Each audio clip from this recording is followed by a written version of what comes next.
Hello everyone, I'm TG and welcome back to the House of Sleaze. Resident Evil Resistance was released a few months ago alongside Resident Evil 3 Remake.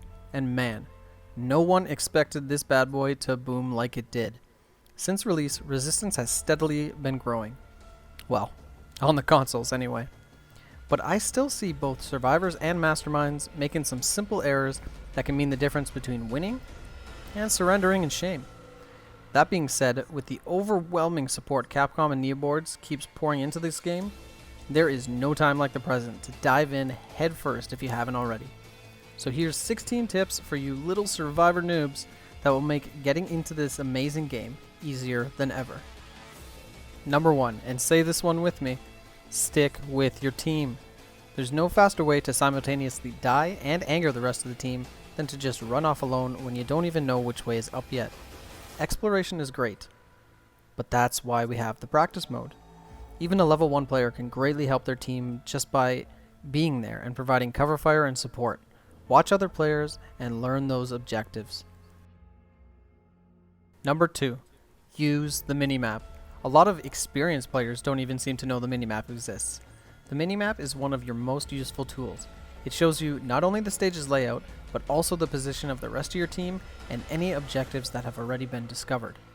So if you're lost in the prison, pull up that map and head for the way out like you're goddamn Andy Dufresne.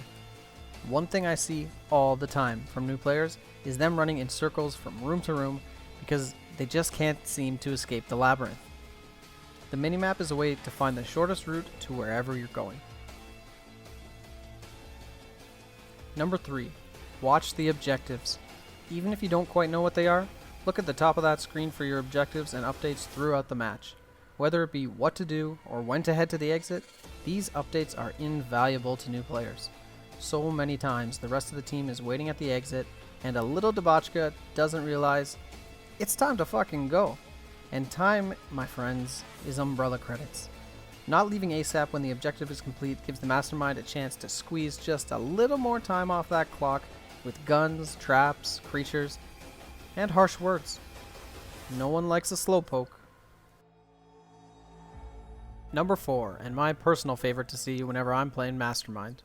Don't revive teammates unless it's safe. Check those corners. When a teammate is down, you might think reviving them is priority number 1, but sometimes that's exactly what the Mastermind is hoping for. There are few things worse than having one down teammate turn into 2. If someone is down, canvass the area and see what put them down. Is there a turret? An active camera? A sneaky little Daniel waiting to pounce like the predator that he is? As painful as it may seem, sometimes the best option is to sacrifice one for the rest of you. Numero 5. Take out active cameras. Don't expect it all to fall on little January. She's a tender girl.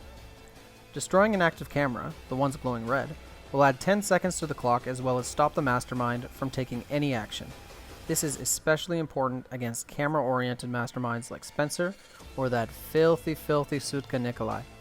But even when playing against the rest of them, it's a valuable way to stop their output. So if you're a melee character and you think you don't have to take out the cameras, well shit, pick up another survivor's mop at the start and pick up a few bullets. Your team will thank you for it. Number 6, learn your character's speciality and what to expect from each mastermind. Each character is unique and has a very specific role to play. Before you try a match, head over to practice mode and read up on your skills as well as test them. You'd be surprised just how often a skill isn't exactly what you expect. Learn about your character's strengths and weaknesses and what masterminds they specialize against. On top of that, before you play Survivor, head over to customization and just look at each mastermind's skills, so at least you know what you're going to be dealing with. Number 7, buy blue herbs. I'll say it again. Buy blue herbs. Buy them. Why aren't you buying them? Just buy them. Infection is such a huge part of the meta, and some of these masterminds can infect you lickety-split. You always want to stay under at least level 2 infection, because coughs net the mastermind 5 seconds, and that shit adds up fast. If you have an extra blue herb and you see a teammate coughing up a lung, give them one. You're helping everyone. And after all, It is a team game, you selfish son of a bitch. Number 8. Stand on the exit. When your objective is complete, make sure you stand on the green glowing aura in front of the exit. I cannot count the amount of times I've seen teams lose a lot of time because somebody wasn't standing on the exit. Standing off to the side gives the mastermind a chance to shave off more time with creatures, traps, and guns. Like Tyrone says, "Come on, exit's open, let's hustle!" Number 9. Be mindful of each weapon's use. Test them out.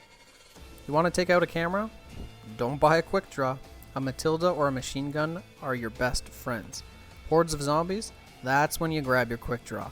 You want to hit nothing? Shotgun's your chance.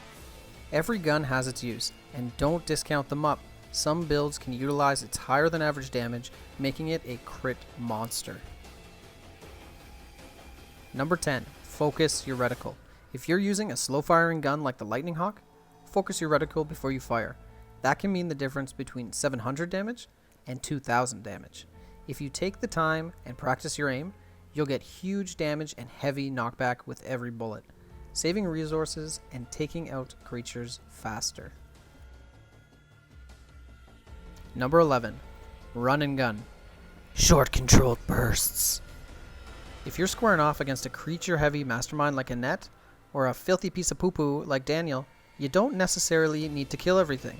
That's what the mastermind is banking on. It's much more effective to focus the reticle on a headshot or a kneecap and just run on by. You'll negate the time loss from fighting the creature and save yourself some resources. Final Fantasy XII. Melee Biocores. Unless you're using Becca's Fever skill, Biocores should be dealt with exclusively with melee weapons. There's a lot of repair kits and 2x4s littered throughout the maps, and using melee will bring the Biocores down in a fraction of the time, I assure you. Number 13. Use explosives and flash grenades.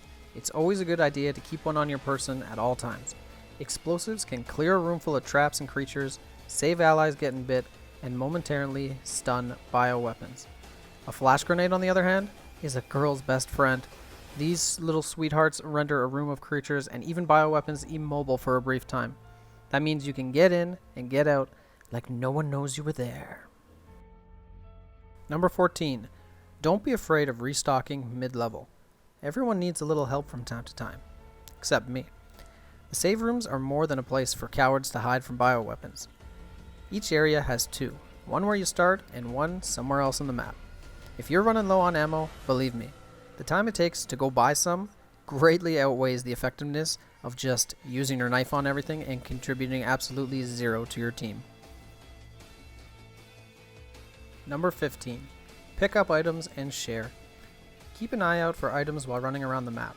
There are herbs, ammo, repair kits, and precious umbrella credits all over the place. Finishing an area without picking up as much as possible will leave you underprepared and destitute going into the next zone. Even if you find things you can't use, I can guarantee you someone on your team can. Sharing is caring. Give it to them in the next area. Greed, my friends, is good. Lastly, number 16. And believe me, this is the one masterminds don't want you to know about. Have some fucking fun. It's a video game. You're gonna lose sometimes. Don't let your low rank losses deter you. Remember, it might not be you that lost. It's your lack of key skills and equipment that did. Never be discouraged and keep on trying, because from TG to you, this game is worth it. So I hope these tips help you in your quest to stop Umbrella. I'll see you all in the next experiment, but hands off January. She's mine. As always, I'm TG. If you like what you saw, you know what to do. If not, And hey, keep it sleazy.